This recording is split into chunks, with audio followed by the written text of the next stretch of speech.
Hey, everybody, and welcome to Build and Breakthrough. I'm your host, Hunter Harris. With me today is Sarah Smith. She's the Chief Innovation Officer and the founder of Iconoclast Innovations. She's also the host of the Iconoclasting podcast. Sarah, do you want to introduce yourself a little bit? Hi, yes, thank you. I'm so excited to be here. Like Hunter said, my name is Sarah Smith, and I work on breaking through your bottlenecks and dejunkifying your ops processes so that you can actually retain your revenue. So I work a lot with small to medium businesses, founders, startups, and yeah, happy to be here. Very excited to have you. So, one of the topics that we workshopped in the prep was enterprise AI adoption and governance. For me personally, most of my experience is very much in the startup space. I have a lot of visibility into how like small, scrappy teams are adopting AI and utilizing AI. I would love to just kick it off with a discussion of like, what are you seeing in the AI landscape, especially in some of these larger SMB companies? So, it's really funny. We did talk about this when we first met. And one thing that may not be abundantly clear just from my small intro is that I've worked with a lot of like Fortune 9, Fortune 10, Fortune 500 companies.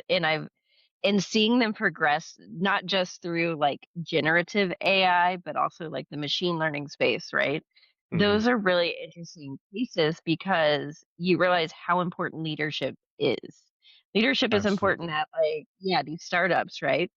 But there's definitely more like it's more of a tacit knowledge kind of thing. And what I'm finding with the larger organizations is that having that leadership be directive of, yes, this is important. We want to go forward with this. And then setting out those guardrails is critical to success. Very interesting. Leadership. What are the aspects of leadership you see that really enable some of these successful aspects of adoption? Yeah, so the leadership aspects that I think are really important, especially when you get into those larger organizations, is being able to cast that vision, being able to say, this is where we're going. Not only that, but why are we doing this? We're not just chasing Extremely. another fad. Yeah, we're actually looking at how are we providing value to our end users, our customers, our clients. How are we also making our employees and our, anybody else in our ecosystem, how are we making sure that they're getting some kind of, what do I want to say, some value out of what they want from this AI work? It's not just go into Claude, go into Gemini, and you're going to do a data dump of everything and then pull out what you need to do for the day. It's got to be more than that. You're building systems to make sure that you can function in a way that is taking out that small minutia of the day that's really annoying. So maybe like how do you go have it go through your email? I hate email, so I refuse to use it as much as I can. So how do I make Claude work for me on my email, right? So those are Hmm. just examples, but casting that vision and being able to give those guidelines around, okay, this is going to be why we're doing it. So to re-articulate part of that, it's not just about having a strong vision, it's about articulating a vision that uplifts employees. And Right. we're recording this on a Wednesday. I'm next, tomorrow I'm having a conversation, a workshop with a group, and we're talking about like what are the things that AI can and cannot do, and how are you identifying those skills within this AI slop kind of world, right? I usually Hmm. come into organizations when they're less mature in their AI journey, and so maybe they're not building Hmm. anything. And so what I'm seeing is like a lot of skill utilization, right? A lot of just understanding the difference between cowork and code and chat. That's also a big one. Hmm. Understanding how like there was a poll that went out to a group of people in this one organization I'm working with right now. It's like a 10,000 person organization, and they were looking for, okay, what's the next thing you want to learn about? Far and away it was skills, and Yes. they're newer in their AI journey. And so as I'm talking, like as we're thinking about custom solutions and integrations, it's more of just learning more about what all can go into, for example, Claude. That's one I use the most. Their artifacts is something I just started playing with, like their live artifacts where you can build like a command center for the morning. If I'm doing project Hmm. management work, it's like, okay, well, give me my top risks and top things I need to do today to move the needle, right?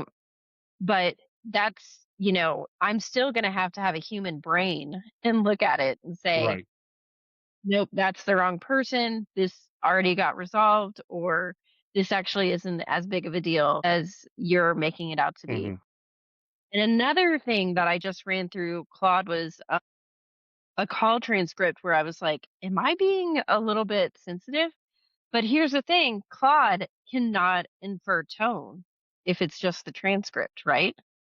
And so you're sitting there and you're going, okay, was I crazy? Was this person out of line or whatever? What was going on? It doesn't have the tone. It doesn't. So we as people are gonna, that's why I called in a human, was like, hey, I had this call. I have the recording. Can you look at it and make sure that I'm like understanding what the main issue is? So Hmm. those are just all examples, a little bit rambly of that, of, how I'm using AI now and when I'm not using AI. So back to the workshop a little bit. Do you mind running us through some of the themes that you're going to cover for that? So one of the themes I'm covering, it's a workshop on identifying the skills you forgot you had, is what it's Hmm. called. It's a lot of it is like, we do have a lot of AI. You hear a lot of stuff that's being like AI is taking your job, which in some places it kind of is because people are doing these massive layoffs because of it. However, it's a convenient excuse. I don't know how much it actually is happening where people are saying, yeah, we're definitely going to, we're changing your job to be an AI. We're just making you an agent. I don't think that's happening. I think it is something that they're saying, yeah, we can do this. And so we're going to. But yeah, this is more talking about like there are skills that are transferable. So if Hmm. and I'll talk a little bit about my winding path, which was I went to undergrad as an English major and I ended up in tech somehow and own my own business. So kind of a nonlinear pathway. And it's a really fun one because when I think about it, it's okay, well, when I was going through all of this, I didn't have AI. I was just hungry. I wanted to learn a bunch of stuff and I was really interested in tech and getting into solving problems and working with great people. And that's what kept me going and has kept me going with all of my job selections and every time that I like take on a new project, whatever it is. So one of those things, so what's centered around this particular workshop is what are those skills that come from it? So, and this is kind of based on me being, somebody told me as an English major in my, when I was, I don't know, when I came out of school, they were like, English majors are really useful. We just are shitty marketers. We don't know how to market ourselves. It's true of a lot of professions. I There's a lot know. of jobs out there that are incredibly powerful, but Yeah. really lack the marketing there. And actually, to the note of English majors, with how everything with interaction with AI is textual, I feel like there's probably not a better major out there right now. Certainly seems a lot more relevant than a lot of CS in a lot of cases. Yeah. I mean, especially, yeah. I mean, I agree, but it's also true. Like, what do we have as an English major? I have critical thinking skills. I have reasoning. I have research. I had to do a ton of research. I even took a course in rhetorical theory of like pathos, ethos, and logos. So Mm, logic, emotion, and ethics. And so how do you frame arguments around that? And mm, it's really helpful when you're thinking about, okay, AI is coming through with this, where do I want to lean on that rhetorical mm, spectrum, right? So going back to the workshop, it's more about you think about those skills. What jobs prioritize those skills and where could you fit in? Maybe you're not thinking about it. And especially in this landscape of AI is making it easy to put your resume out to a million different places, but it's making it easier for everyone. So now we very much have so. thousands of applications going in overnight or within an hour of a job opening. And so, how are you actually thinking about the skills that you have, the problems you solve, and how do you align to it? And it's not just for hiring, but it's more about how you think of yourself, how you market yourself, how you present yourself, and how to capitalize on that. Especially, and it's a session with women in big data, but especially Hmm. for women. We're Hmm. not used to the I, we're used to a lot of the we. Yeah, that's very interesting because I don't know that I've covered this much on a podcast, but one thing that I think is very interesting is the concept of identity overall and how identity can essentially both strengthen you in certain ways, but also limit you in a lot of different ways. So, for example, a lot of people would say, like, oh, you're a software engineer. And I personally fight being characterized as accepting the identity of software Yeah. engineer, in part because a lot of the trappings of that are things like antisociality and inability to communicate. So, that as an identity, I want to wear that mantle a little bit so that when I do communicate better, for example, I stand out a little bit more, but I don't want to allow it to change my own personal behavior, if that makes sense. And I see a lot of people to that effect find themselves very limited by their identity, especially in the age of AI, because, Hmm. and this is just part of American society, right? Like, post Calvinism, I think, or something like that. But everyone's so tied up in not who they are, but what they do and driving identity for what they Yeah. do. So when AI comes and AI offers the opportunity for automation, like, hey, we're going to take some drudgery away from you. Isn't that great? And they're like, no, no, no, no, no, no, no. The drudgery is what gives my life meaning. Please Yeah. leave me the drudgery. And it's like, you there's some hard work there to unpack that on an individual level, where it's like, okay, like, you can give up some of these pieces here and we can move forward and you'll have less work to do in some certain ways, and we'll find a new different thing for you to attach your identity to that will be bigger and better and more exciting, but we got to find out what it is and we got to get there. Mhm.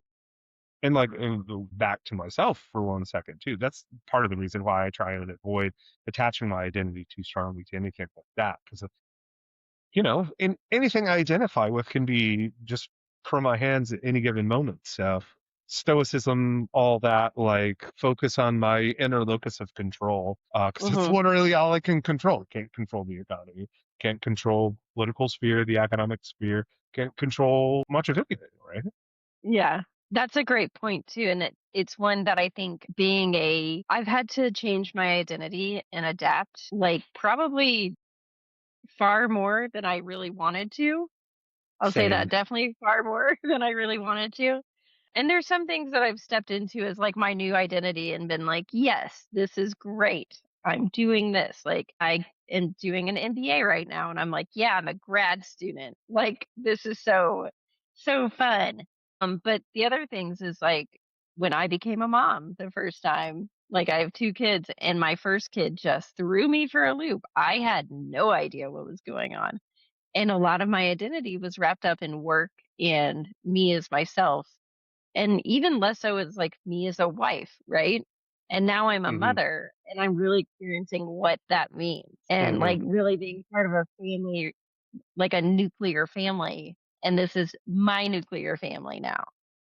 And so that was a huge identity shift. And it's not one that I think AI is ever built to help with, or should it, you know? No, if It AI wouldn't. is changing your identity toward, or like your relationship to mothership or anything like that, that's definitely a scary, Yeah. like, what is it, Black Mirror type of thing. Right.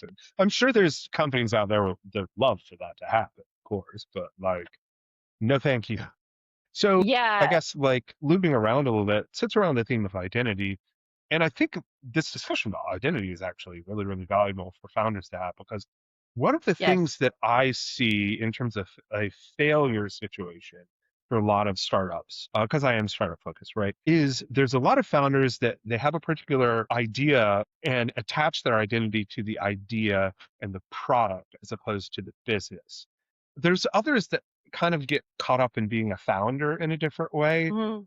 because there's like the entrepreneur identity, the founder identity, and kind of like the builder identity Yeah. to a certain extent. But I think all three of these are different. And obviously there's vastly more archetypes than just these three. Yeah. But I'm trying to, like, kind of bucket them a little bit. Like, what have you seen in terms of some of the founders that you've interacted with? And how do you go about grappling with the identity of running your own business and being the founder of the business as well? That is such an important question, I think. And it's one that it's interesting. I do a lot of, and we talked about this before, I have a lot of interaction with women in the entrepreneur space, the founder space, the builder space, right? And so like I would say 90% of my interactions are with women in those spaces. Hmm. And it is I think there's a lot of like identity shifting that goes on there too. Like I typically refer to myself as a chief innovation officer because here's the fun part. It's my company. I can call myself whatever I want. Right. But and I don't actually call myself the chief executive officer. If I generally refer to myself, it's more of, yes, I am an entrepreneur. But am I a founder? How does that sit? Right? Like I'm founding a company, and so it's getting more into like the nuance of what those mean. Am I a builder Hmm. because I'm building something? Like I have a framework that I built. Does that make me a builder? It's kind of the same identity crisis, I think I'll say, when it was like it wasn't so much a crisis, but it was like I was training for a half marathon in 2020 Hmm. before the world shut down, but I didn't really consider myself a runner. Like I've Hmm. done a half marathon, but I'm not a runner. Some two of these things do not make sense. And so it's getting to understand like I think you get to be what you say you get to be from Hmm. some level. Like, yes, I'm a founder, I'm an entrepreneur, I'm a builder. I build things, and Let me push back on one piece of that because I okay. agree with that. You can say that, but I think it's more important because I forget who I had this conversation with or what that was specifically. But I think Mhm. the conversation was around writing books. And Okay. what I always say around the identity of writing books specifically, or around writing books, is some people are writers. They write a lot. Other Yeah. people want to have written.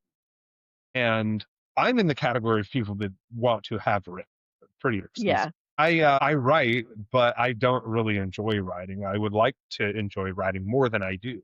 It's almost more like an aspirational identity.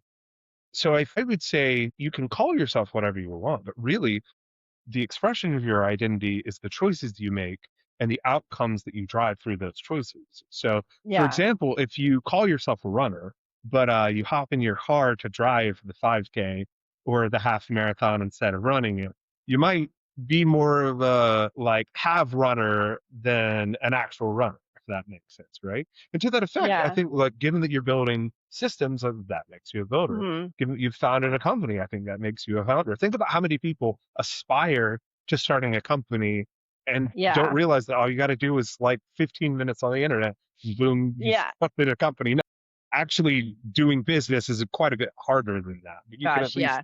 It take the is. first leap there pretty trivially, right? Yeah. I know, and that's the other part I talk about too. But yeah, I mean, and it leads me back into the other question of does AI invalidate some of these things? Is it like a cheat code for some of these things? Well, I mean, back to my point, if you drive your 5K, are Yeah, you really a runner or not, right? So, and I yeah, believe that was kind of the point of, I don't know, the comment that I wrote in a professional Slack community or whatever it was. yeah, It was like if you're using AI to write, for example, you're definitely not a writer. You've got to do the writing to be a writer. If you want to be like, I'm a coder, but I don't write any code, no, you're not. If you're yeah, using AI to do all of your software engineering and you're not present in the room for the actual software engineering, you're just poking at AI, you might not be a software engineer. You might be something else, yeah, and that could be fine. You just have to make sure that who you think you are and who your actions say you are is a holistic picture. Because generally speaking, yeah, if you don't align your actions to your view of yourself, right? You can go some distance and then reality tends to rapidly catch up to you and reassert itself. right. Well, and then that goes into like, authenticity and transparency. And Hmm.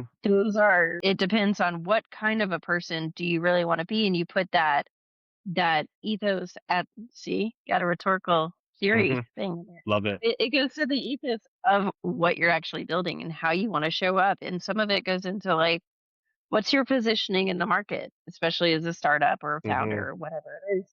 What do you want to be known for? Are you building, Right.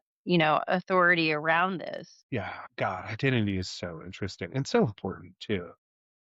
It is.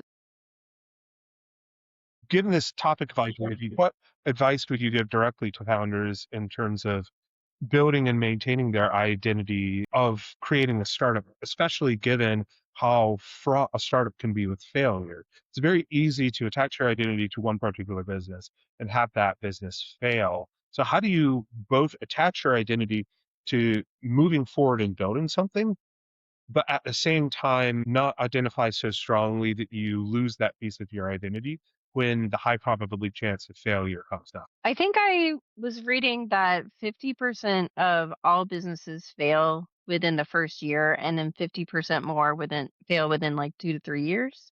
And so you're looking at a very like a slim margin of this succeeding. And I think you have to remain grounded in the things that are important. For me, it's my husband, my kids, our family, and being able to be there for my kids as they grow up. They're young kids, one's 5, one's like a baby. How do I make sure that I'm there? And that's the beautiful thing about owning my own business is that going to my kids' graduation, going to, my mother's tea thing at their daycare. I can do that. I can block time off and I can go and I can say, this is important to me. So I think understand what's truly important and don't let it be all consuming. You have to have those gaps where you walk away and you give yourself time to recharge. I've gotten to the point where it's like I've been so focused on the business that it's like you can't come up for air, you can't breathe because you're so focused on it and everything around you collapses. Hmm. But it's not going to work if you don't have a life worth living. Absolutely. It's like that saying, what is it? Work-life balance is a lie, right? I think that's a saying. Yeah. It's all life, right? You have to figure out how to Yeah. interleave everything together and not just keep everything separate. Yeah. Yeah, and so, I mean, it's like working from home is great, but, like, sometimes I have to pick my kid up from school and he needs me to be there for him because he's not feeling good, So what am I gonna do? I'm gonna rebook client meetings, that's for sure. Yeah, your kid is completely dependent on you, right? Clients wait, Yeah. but your So, kid gets left at daycare. That's a real big problem. yeah, exactly. So, yeah. Yeah, comes back to priorities all the time, I guess. Gotta build You a know, priority list and keep it straight. and people always forget that of I and priority is actually meant to be a singular word. Yes, it It is. never I meant to love that have. you love that. Yeah. Love that. Yeah. So what's my priority? My family. What are other things that are important to me? Yeah. Yeah, the B side of the list, pretty much. But Mhm. this Yeah. has been fantastic. Do you want to plug your pluggables? Sure. Yeah, you can find me on LinkedIn, Sarah Lee Smith, LEA, because that's how my family does it. And check out my podcast, Iconoclasting. We talk about non-traditional pathways, and we talk to a lot of women and gender expansive folks on, what they've been doing and how they got to where they are. And yeah, you can find me in the regular places, YouTube and Instagram.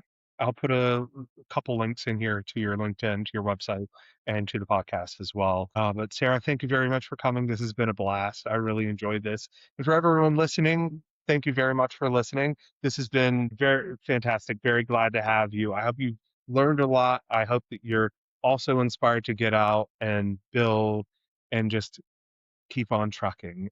And I hope all of you have a fantastic day. Peace.